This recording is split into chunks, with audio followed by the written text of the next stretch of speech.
Demain à 23 h sur Public Sénat.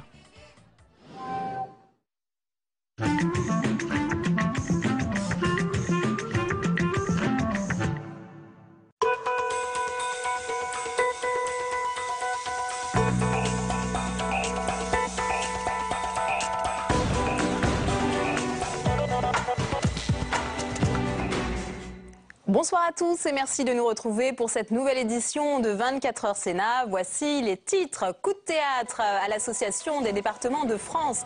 Les conseils généraux de droite suspendent leur participation. Ils dénoncent la mort des départements. Satisfaction en revanche des maires de France. Ils ont obtenu que le soutien de l'État à la mise en œuvre de la réforme des rythmes scolaires soit prolongé.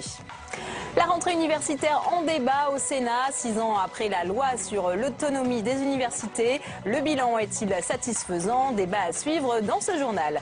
Et notre invité ce soir, Philippe Bellaval, président du Centre des Monuments Nationaux. Il est l'auteur du rapport remis ce matin en François Hollande en faveur de la panthéonisation d'une femme du XXe siècle.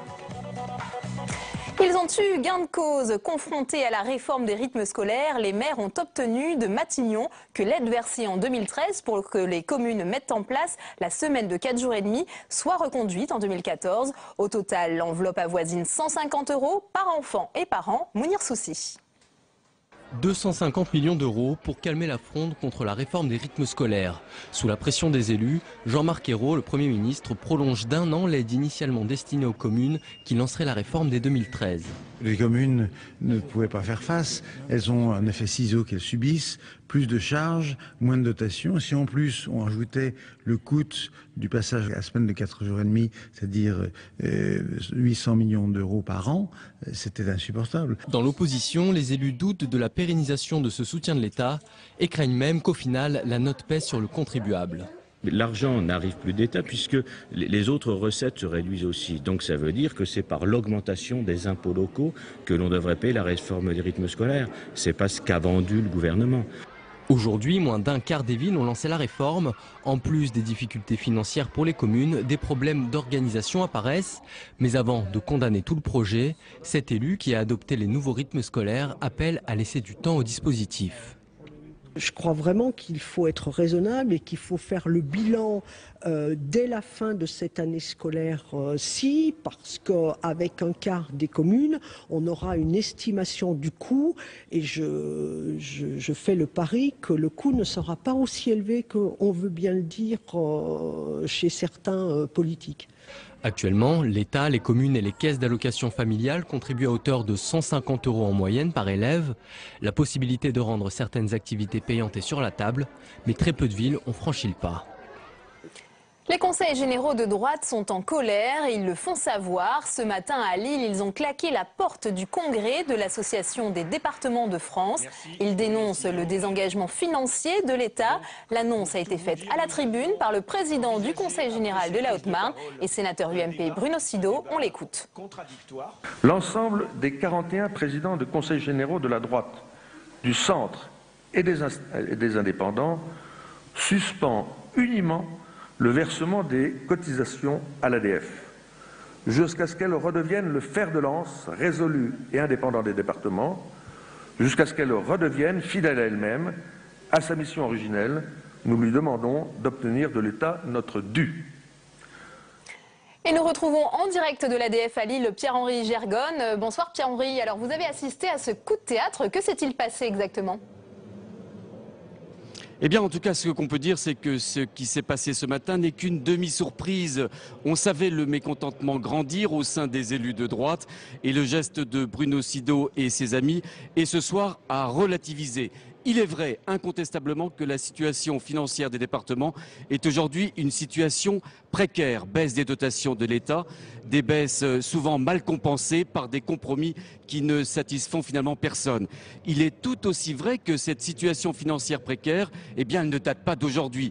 Je voudrais simplement rappeler que c'est François Fillon lui-même, Premier ministre, qui à son époque à Matignon, avait décidé de geler tout simplement les dotations financières de l'État attribuées aux collectivités locales et donc aux départements. Il n'empêche, ces départements dont on ne donnait pas cher de leur peau il y a encore quelques mois restent toujours toujours inscrits dans le paysage territorial français, malgré les velléités des uns ou des autres de les supprimer. Le départ ce matin des 41 départements de droite porte aussi un coup extrêmement rude à l'Association des départements de France. Écoutez Patrick Caner, il est socialiste, il préside le département du Nord et c'est lui qui aura la lourde charge de gérer la trésorerie de l'Assemblée. Écoutez. L'arrêt des cotisations signifie potentiellement, bien sûr, la désadhésion de ces 41 conseils généraux. Jamais une telle situation n'était parvenue, même au pire moment des difficultés que peut connaître une association de ce type, avec notamment une droite et une gauche. Cette responsabilité a été prise ce matin. Permettez-moi de le regretter. Je suis déçu et en même temps fâché politiquement. Alors demain, Jean-Marc Ayrault sera présent à Lille. Il n'aura pas la tâche facile pour contenter les uns et les autres. L'intervention très attendue du Premier ministre pourrait bien s'avérer beaucoup plus délicate et beaucoup moins confortable que prévu, même dans une salle vide de tout élu de l'opposition. Merci Pierre-Henri pour vos explications. Alors on vient de le voir, la situation financière des départements est critique. Pourtant leur rôle, notamment en matière d'aide sociale, reste essentiel, comme l'a constaté à Lille Paul Bouffard. Quartier Lille-Fives, à l'est de la métropole. Une zone fortement touchée par le chômage. Avec cette unité territoriale d'action sociale, le Conseil général revendique sa compétence d'hyper-proximité. Si les départements n'étaient pas là, ou si on regroupait les départements avec je ne sais quelle autre collectivité, notre qualité de service public, et donc de service au public, serait beaucoup moindre. Pourtant, l'inquiétude plane sur l'échelon départemental. Gaspillage, millefeuille territorial, l'UMP souhaite sa fusion avec les régions. Pour le président de l'Assemblée des départements de France, la pertinence est encore bien là. Il y a parmi les 8 pays les plus peuplés d'Europe, de la Pologne à l'Allemagne, eh bien, 3 niveaux de collectivité. Ce n'est pas, je veux dire, le fruit du hasard. C'est qu'il y a beaucoup de population, beaucoup d'espace, une société et un territoire de complexité. Et aujourd'hui, chacun doit avoir sa place. Le département est au cœur des politiques sociales, de développement local, d'aménagement du territoire.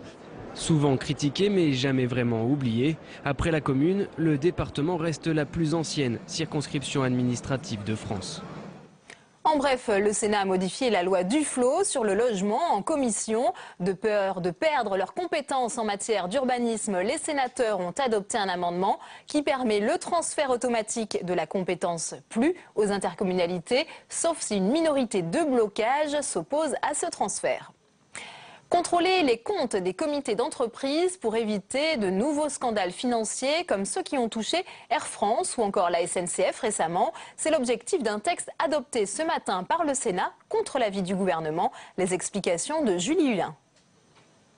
Détournement, gaspillage, France Télécom, RATP, Air France, sur fond de guerre syndicale, des scandales à répétition ont touché les comités d'entreprise ces dernières années. En cause, l'absence de tout contrôle sur les comptes.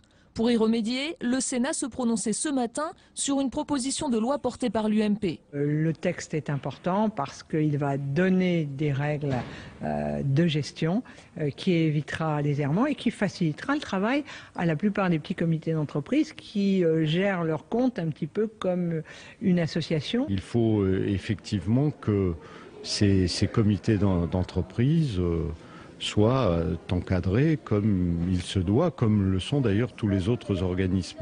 Si la majorité et l'opposition s'accordent sur le fond, ce matin le texte a été adopté de justesse. Socialistes et communistes ont marqué leur opposition sur le calendrier. Je ne peux pas donner un avis favorable du gouvernement au regard d'un enjeu de méthode et uniquement de méthode.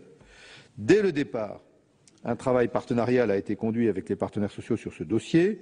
Il doit évidemment être mené jusqu'au bout avec eux. Il n'y a pas nécessité puisque les partenaires sociaux sont d'accord.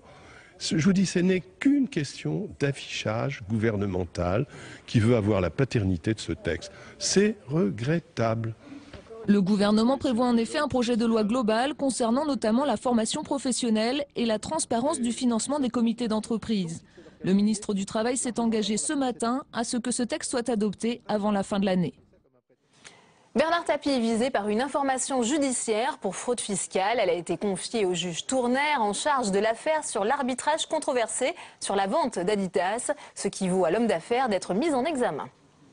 Aux grands hommes, la patrie reconnaissante. Mais à quand une femme au Panthéon? François Hollande annoncera son choix d'ici à la fin de l'année. Il devrait s'appuyer sur le rapport qui lui a été remis ce matin et qui recommande de rendre hommage à des femmes du XXe siècle, incarnant un message fort d'engagement républicain.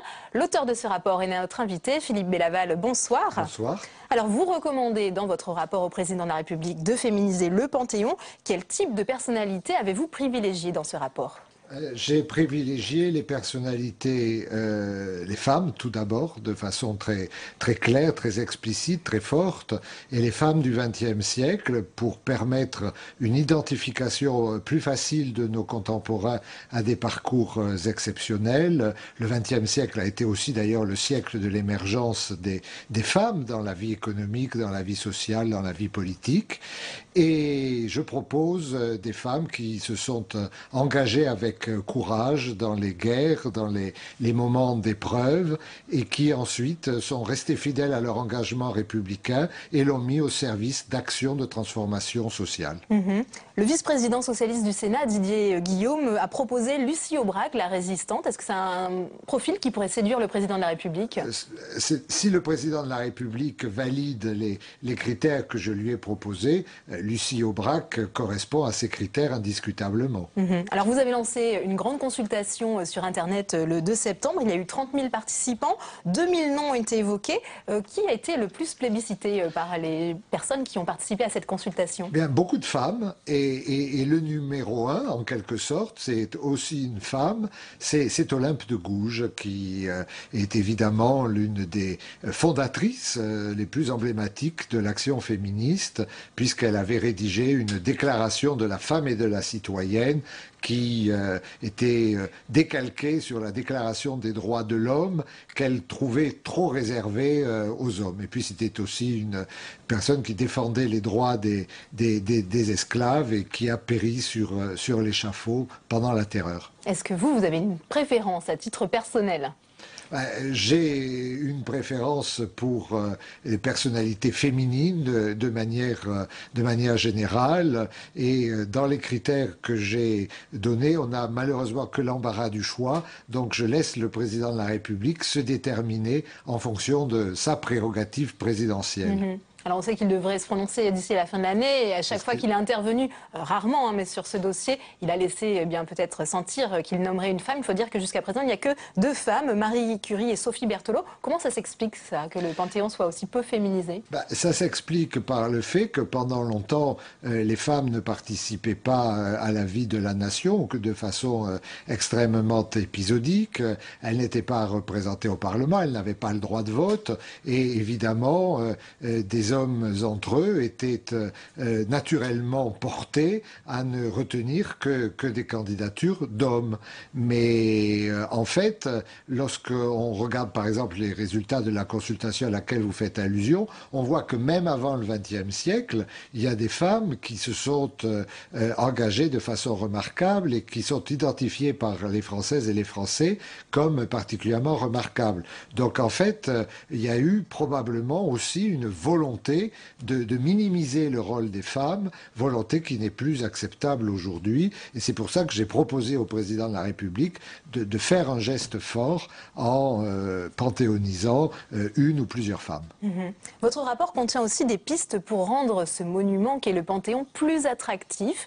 Est-ce qu'il est délaissé aujourd'hui par les visiteurs? Il n'est pas à proprement parler délaissé, puisqu'il y a 750 000 visiteurs par an, et que dans les enquêtes de public qu'on fait, on voit que c'est un monument qui a une grande notoriété, mais une notoriété malgré tout insuffisante par rapport à ce qui est sa signification. Parce qu'évidemment, c'est un chef-d'œuvre d'architecture, il y a des œuvres d'art remarquables, il y a des témoignages historiques, mais de par les personnalités qui y sont inhumées, il y a aussi un peu de l'essence de ce qui fait l'âme de la République. Et donc c'est un monument qui devrait être beaucoup mieux connu, beaucoup mieux compris et davantage fréquenté. Merci beaucoup Philippe Bélaval. Et là on attend la décision du président de la République. Dans les prochaines semaines. Nathalie Kosciusko-Morizet, candidate UMP à la mairie de Paris, a présenté aujourd'hui ses chefs de file dans les 20 arrondissements de la capitale. Tous prêts, je cite, à la bataille contre la gauche. 11 femmes et 9 hommes. 47 37 ans de moyenne d'âge, gage de renouvellement. Nathalie Kosciusko-Morizet a également réagi à l'annonce du Conseil d'État qui recommande une loi avant l'ouverture d'une salle de consommation de drogue à Paris. On l'écoute. Nous avons dit depuis plusieurs mois déjà que ce projet de salle de shoot était illégal. Il est illégal. Moi, je crois qu'il est aussi inefficace en matière de prévention. Il n'est pas une réponse à la toxicomanie et à son développement à Paris. Voilà, hier, c'est le Conseil d'État qui a donné raison à cette position. Je souhaite maintenant que les socialistes disent clairement qu'ils se rendent à cet avis, qu'ils disent clairement qu'ils renoncent à ce projet que nous combattons et que nous contestons. 24 heures Sénat, tout de suite, le débat.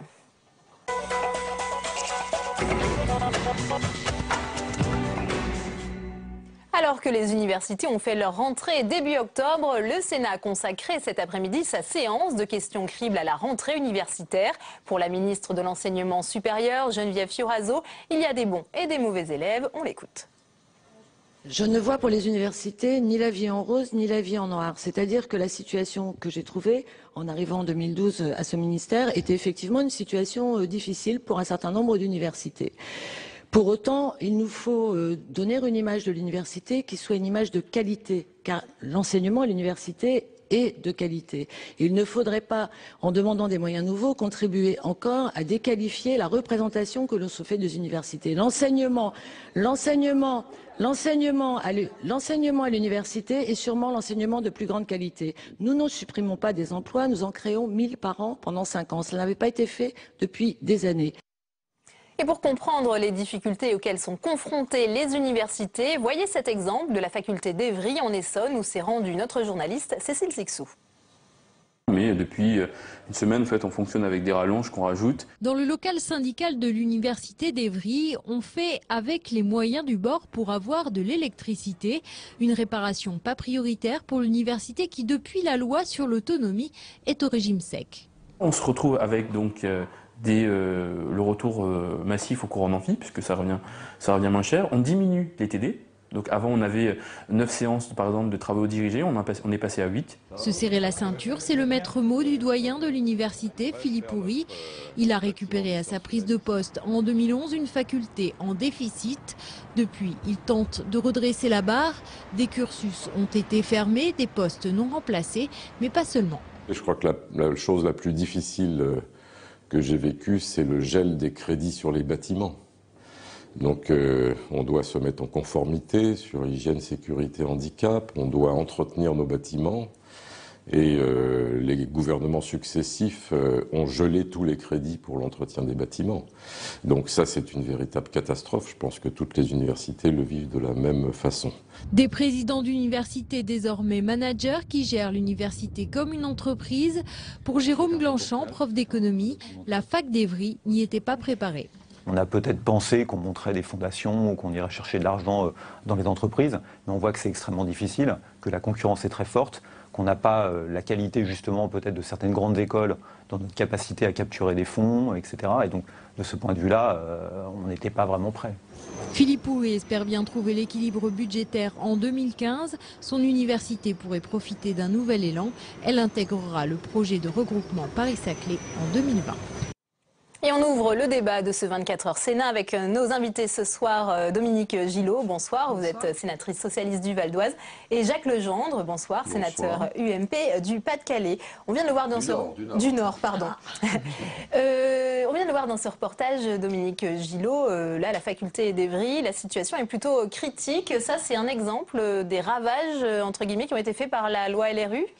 Il est vrai que le passage aux responsabilités et compétences élargies a été difficile pour certaines universités qui n'étaient pas préparées à la globalité des responsabilités. Mais progressivement, on constate que les universités se sont dotées des compétences, ont élevé leur niveau de professionnalisme pour gérer notamment le patrimoine, comme l'indique ce responsable d'université. Mais toutes ne sont pas encore au même niveau de maîtrise de ces fonctions fonctions support qui sont nécessaires pour gérer des budgets aussi importants que ceux qui ont été dévolus à l'université. Jacques Legendre, l'université française va mal aujourd'hui. Quel est votre diagnostic ? J'ai le sentiment qu'une réforme importante a été faite par la loi LRU quand elle a permis aux universités de prendre leur autonomie. Mais c'est vrai que ça signifie une véritable révolution intellectuelle. Il faut prendre soi-même en charge la gestion de l'université et il y faut un certain temps. Donc on peut encore trouver des cas de difficultés comme celle qui est exprimée tout à l'heure, mais un pas a été franchi et je crois qu'il va dans le bon sens. Il y a quand même des inquiétudes. On a beaucoup parlé ces derniers temps de la fermeture de l'antenne de Béziers, cette faculté qui accueille 700 étudiants et visiblement, eh bien, ils sont étudiants en psychologie, information, communication, histoire et donc bien, cette antenne est menacée, elle pourrait fermer, ils sont obligés de partir à Montpellier. Qu'en pensez-vous, Dominique Gillot ? C'est une très mauvaise nouvelle qui a été publiée comme ça dans les médias. C'est une volonté du conseil d'administration, visiblement, d'attirer l'attention du ministère sur une situation qu'il juge difficile à contrôler, à maîtriser. Les services du ministère ont engagé un audit d'accompagnement pour vérifier comment les choses peuvent être reprises, accompagnées, parce qu'il n'est pas question de laisser l'université dans cette situation.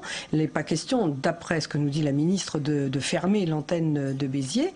Et cette université de Montpellier 3 vient de rentrer dans les responsabilités et compétences élargies en 2012. Donc il y a une nécessité là d'adapter les comptes, les provisionnements des amortissements, des choses comme ça. Donc il y a vraisemblablement des problèmes d'écriture, des problèmes de culture budgétaire et financière qui ne sont pas encore complètement appropriés, mais qui devraient se produire dans les mois, dans les années qui viennent. On a vu ces dernières années des universités qui étaient dans cette grande difficulté et qui aujourd'hui ont maîtrisé leurs difficultés d'une manière prospective avec l'aide du ministère. Jacques Legendre, sur ces problèmes d'antennes. Oui. Je suis très attaché aux antennes parce qu'elles ont permis, à cause de leur bonne répartition sur l'ensemble du territoire et à cause de la proximité qu'elles créent, elles ont permis la démocratisation de l'accès à l'enseignement supérieur. Pour qu'il y ait démocratisation, il faut évidemment améliorer la situation financière, le problème de logement des étudiants,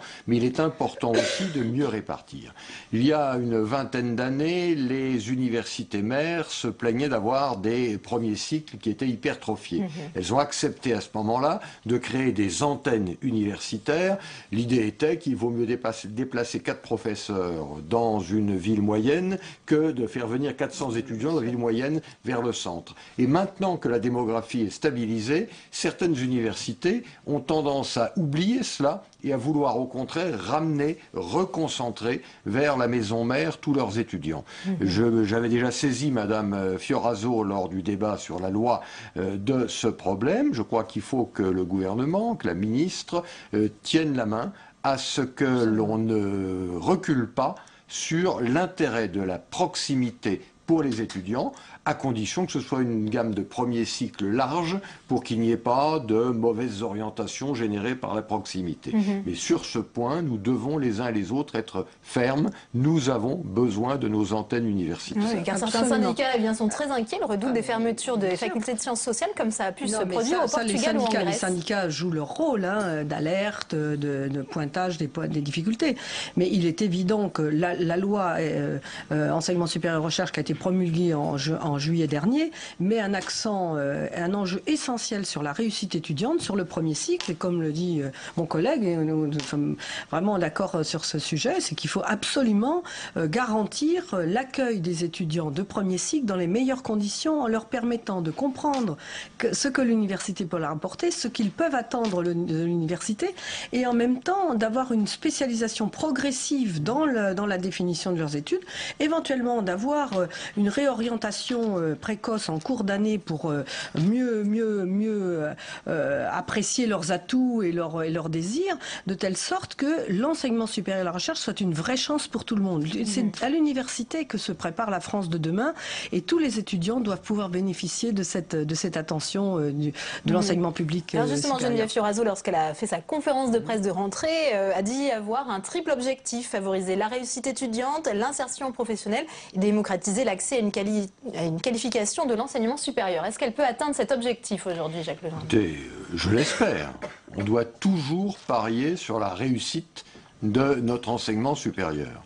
Il a parfois du mal à exprimer sa qualité parce que les jugements du type Shanghai, à cause des critères qui sont retenus, ne sont pas suffisamment, ne tiennent pas compte des spécificités françaises. Mais nous avons quand même à améliorer encore notre place dans le classement de Shanghai. Comment on peut l'améliorer? Quelles sont vos propositions? D'une part, une tendance au regroupement pour créer des universités plus visibles. Je crois qu'il ne faut pas trop exagérer non plus. Il faut s'assurer que les rassemblements que l'on organise ainsi et qui font que les universités seront beaucoup plus importantes, permettent quand même un management de l'université qui soit efficace. Il ne faut pas non plus, en additionnant, oublier un petit peu ceci. Et puis, il y a évidemment tout l'aspect recherche. L'université française concourt à la recherche et elle doit, de ce point de vue-là, être tout à fait en pointe. Pourtant, dans votre rapport, vous, Dominique Gillot, sur justement l'application de cette loi LRU, vous disiez que l'université peine encore à s'imposer comme une voie de formation d'excellence. Pourquoi ce constat? Tout à fait. C'est le constat qui a été fait dans les dernières années et auquel la loi sur l'enseignement supérieur et la recherche veut apporter des correctifs en rendant plus visible justement la qualité de formation, la qualité d'insertion professionnelle et la réussite professionnelle à l'université. Et cet effort qui va être fait, qui est à l'œuvre aujourd'hui, associé à l'effort pour la recherche, avec des précisions sur les enjeux de la stratégie nationale de recherche, vont rendre l'université française plus visible à l'international. Et cet échange avec les chercheurs étrangers va être bénéfique aussi à nos étudiants. Mais vraiment, ce qu'il faut, c'est mettre chaque pierre l'une derrière l'autre, c'est reconstruire la confiance des familles dans l'université pour le premier cycle. Et ça passe par un meilleur accueil des étudiants, un meilleur suivi des étudiants, une meilleure liaison entre l'enseignement secondaire et l'enseignement supérieur pour qu'il y ait ce continuum dans la pédagogie, dans l'attention pédagogique, pour que les lycéens qui deviennent étudiants sachent où ils arrivent, qu'ils ne soient pas perdus dans une orientation qu'ils n'ont pas forcément choisie et dont ils ne sauraient pas sortir. Je ne voudrais pas qu'on oublie un autre point que vous avez soulevé tout à l'heure, qui est celui de la qualification professionnelle. Dans l'enseignement supérieur, on se prépare aussi à trouver un métier. Il y a donc, si vous voulez, des problèmes d'orientation, il y a les rapports entre l'université, le monde des entreprises. Ça ne peut pas être l'apanage des grandes écoles. Les universités ont, je crois, fait des progrès dans ce domaine, mais il faut les aider à continuer dans ce domaine pour qu'on n'assiste pas à une dégradation de la situation des étudiants qui, dans le temps, presque tous à Bac plus 4, Bac plus 5, trouvaient un travail assez vite et qui maintenant, dans certaines spécialités, ont beaucoup de mal à trouver du travail. Alors, c'est pas l'université qui crée l'emploi, c'est l'activité économique, c'est évident. Mais tout de même, les questions d'orientation sont capitales. Et je crois que cette préoccupation du placement professionnel des étudiants, elle doit être aussi au cœur des réflexions des universités. Justement, aujourd'hui, dans le Figaro, il y avait un sondage, alors il concerne les grandes écoles, et là, 79% des étudiants des écoles les plus brillantes de France envisagent de partir travailler à l'étranger. C'est un sondage qui a été réalisé par l'Institut Montaigne, par Harris Interactive. Qu'est-ce que ça vous inspire, ça, Dominique Gillot? La mobilité étudiante est une bonne chose aussi. Il n'est pas question de prendre les étudiants ou les diplômés là, c'est pas que la mobilité étudiante, c'est c'est qu'après leurs études, ils partent travailler à l'étranger. Oui, mais avec l'espoir de revenir. Je pense qu'il est important qu'on ait ces échanges. Et d'ailleurs, nous souhaitons vraiment rendre l'université française attractive pour accueillir de plus en plus d'étudiants étrangers, de chercheurs étrangers, pour qu'il y ait ce brassage des connaissances dans la fabrication d'une connaissance au niveau international qui soit profitable à la meilleure insertion. Eh bien, merci. Le journal est terminé. On aura l'occasion d'en reparler, Jacques Legendre. Merci à vous deux d'avoir été les invités. C'est la fin de cette édition. À 22h, Sonia Mabrouk qui reçoit ce soir Jean-Louis Debré, le président du Conseil constitutionnel. Bonne soirée à tous.